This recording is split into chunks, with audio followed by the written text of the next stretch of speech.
เฝ้าอยู่หน้ากระจกเหมือนนกหงส์ยกส่องกระจกทั้งวันยกมือยกไม้ซ้ายหน้าโพดทงโพดท่าอย่างดารามากันมาลีเอ้ยอยากเป็นดาราชอบแต่แต่งหน้าไม่ชอบทำการบ้านเรื่องเรียนไว้เป็นเรื่องรองเรื่องเต้นเรื่องรองต้องมาก่อนแล้วกัน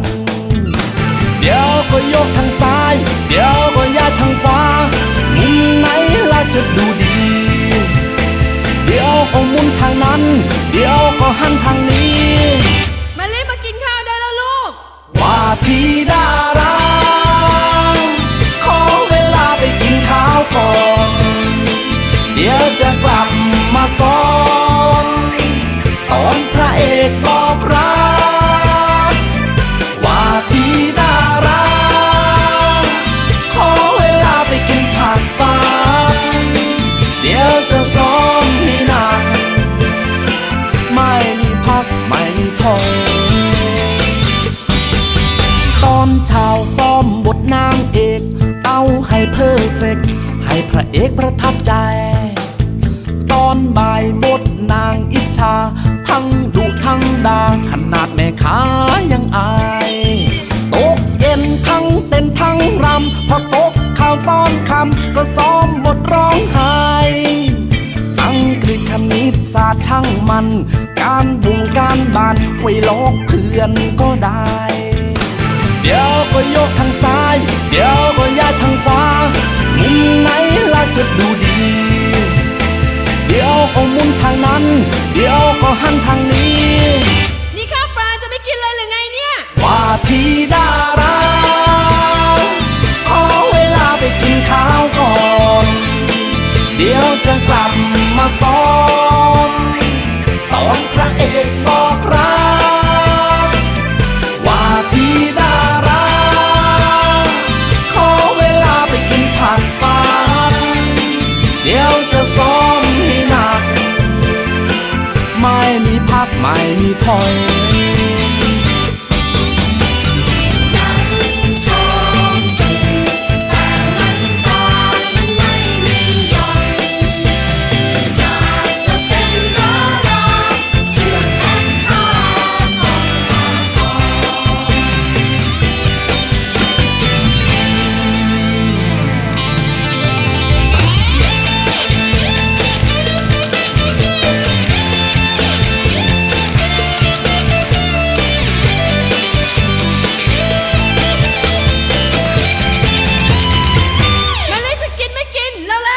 ว่าที่ดาราขอเวลาไปกินข้าวก่อนเดี๋ยวจะกลับมาซ้อมตอนพระเอกบอกรักว่าที่ดาราขอเวลาไปกินผัดฟางเดี๋ยวจะซ้อมให้หนักไม่มีพักไม่มีถอย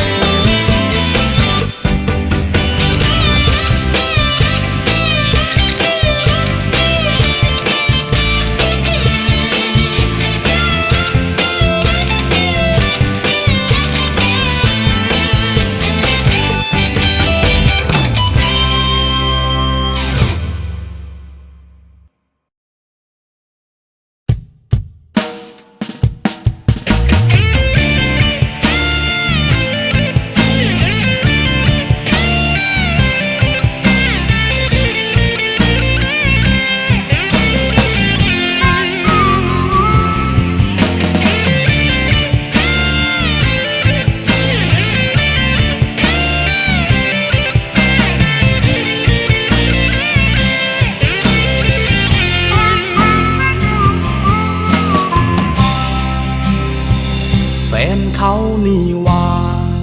นึกว่าไม่ใช่แฟนใครน่ารักสวยคมบาดใจทำไมมาเจอตอนนี้ตอนเธอยังโสดตาฉันคงหมดไฟแบตเตอรี่ถึงหาไม่เจอสักทีพบกันวันนี้ได้แต่เสียดายเธอเขาควงคู่ ดูแล้วก็งานถ้าเปลี่ยนจากเขาเป็นฉันคงจะเข้ากันกว่าเป็นนายลองฝันคร่าวๆถ้าแม้ว่าเราคู่กันวันใดฉันคงไม่ต้องเหงาใจส่วนเธอก็ได้เปลี่ยนสไตล์แฟนแอบมองแฟนเขาก็รักนี่หว่าชอบซึ่งหน้าสบตาแน่นไม่เคยคิดแย่งแฟนใครมาเดินควงแขนแค่ใจฝันอยากมีแฟนแบบเธอมันเขาคนนั้นแฟนเขานี่ว่ารู้ตัวก็สายซะแล้วทำได้แค่เพียงต่อแถวขบวนการแหวหากินกับฝันแฟนใครก็ช่างมีบางคนตั้งใจชอบแล้วกันได้อกหักไปวันรักแฟนชาวบ้านก็แค่นี้เอง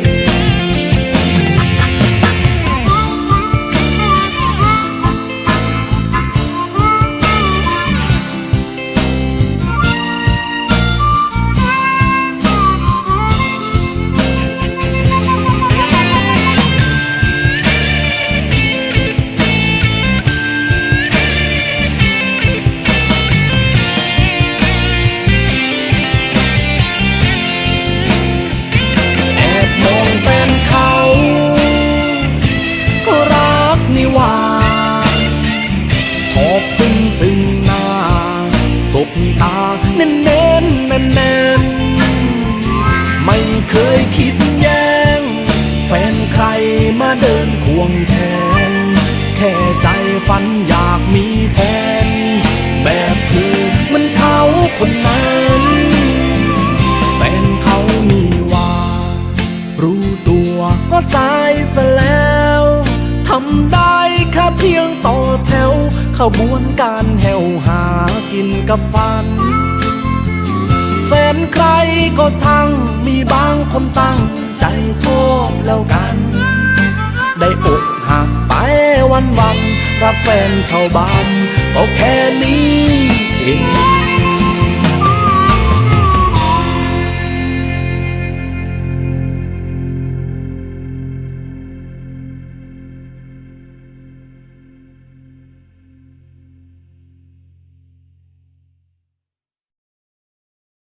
ขอยืมหน่อยครับขอยืมหน่อยครับยืมหน่อยครับยืมหน่อยครับยืมหน่อยครับ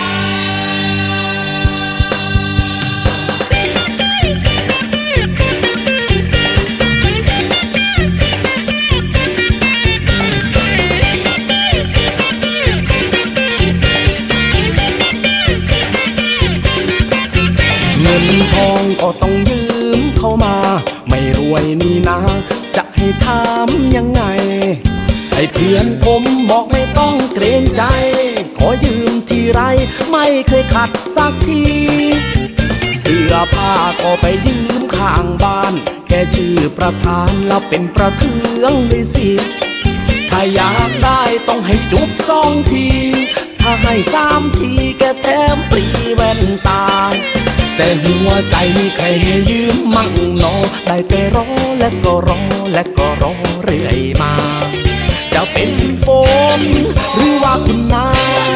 ทำไมนักหนาแล้วผมขอยืมได้ไหม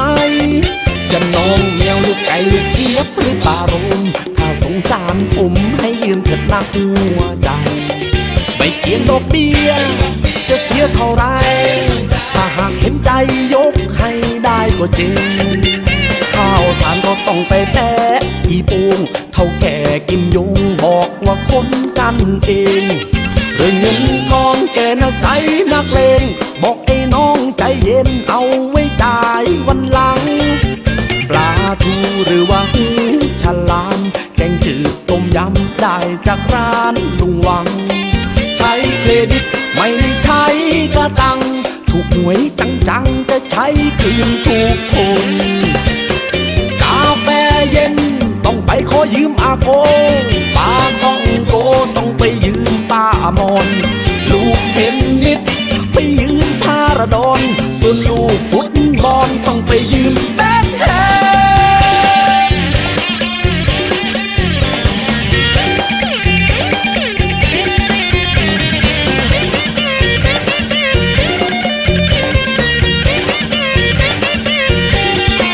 แต่หัวใจมีใครให้ยืมมั่งนอได้แต่รอแล้วก็รอแล้วก็รอเรื่อยมาจะเป็นฝนหรือว่าคุณนาถ้าไม่นักหนาแล้วผมขอยืมได้ไหม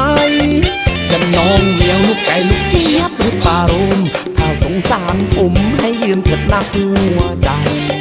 ไม่เกี่ยงดอกเบี้ยจะเสียเท่าไรถ้าหากเห็นใจยกให้ได้ก็เจงข้าวสารก็ต้องไปแตะอีปูงเท่าแก่กินยุงบอกว่าคนกันเอง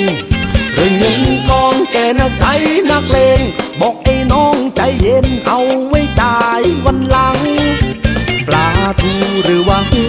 ฉลามแกงจืดต้มยำได้จากร้านลุงวัง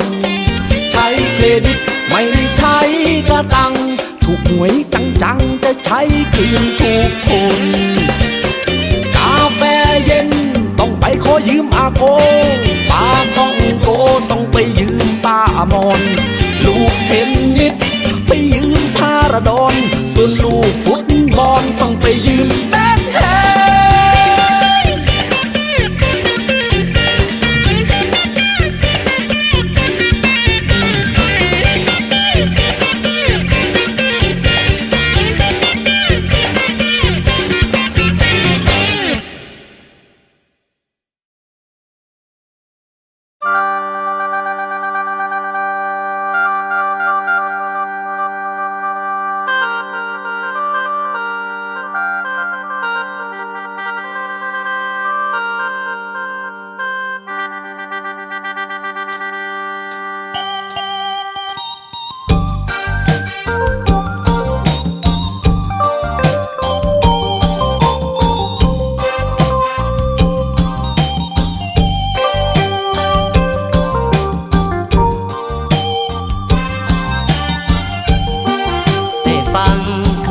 คำจา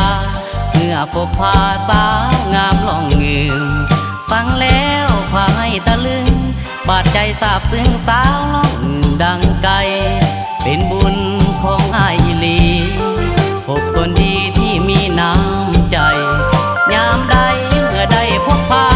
ทางกินข้าวปลายังห่วงหาบ่ลืมประเพณีของลาวนั้นยังยึดมั่นฝังใจสุดซึ้งทับเงินยังสืบทอดฝังตรึงพาให้คิดถึงยามเมื่อโอ้ยลำตัวอายคนมาแต่ไกลฝากใจกับน้องงามคำปากกายสวยกสิกรรมนักเบาก็ทำกายมองดำก็ทน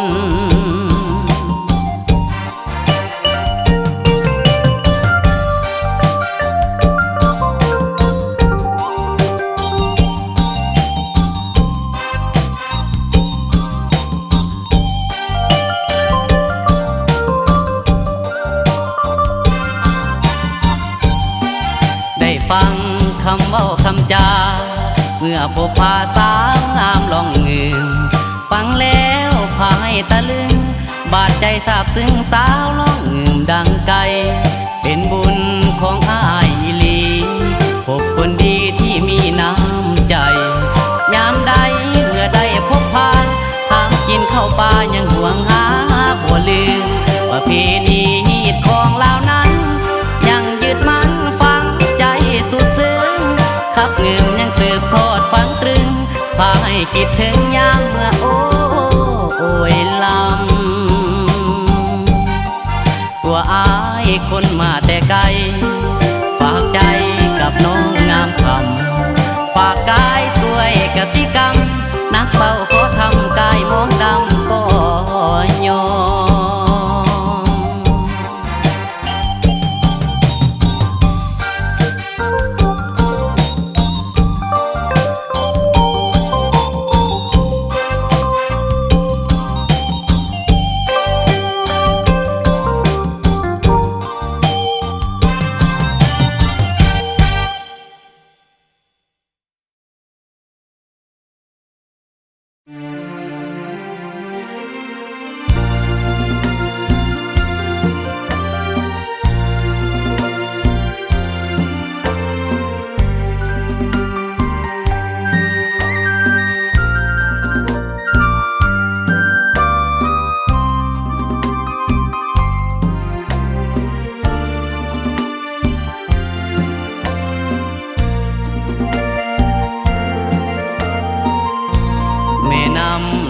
สายบ่เคยเหือดแห้งบ่เคยกันแกล้งเหือดแห้งต่อพืชนามีแต่สวยสู่สุขเลี้ยงชีวิตกายมวลพืชพันธุ์พึกษายังคอยได้อาศัยเปรียบเหมือนคือแม่ผู้เกิดเฮามาลำบากอดสา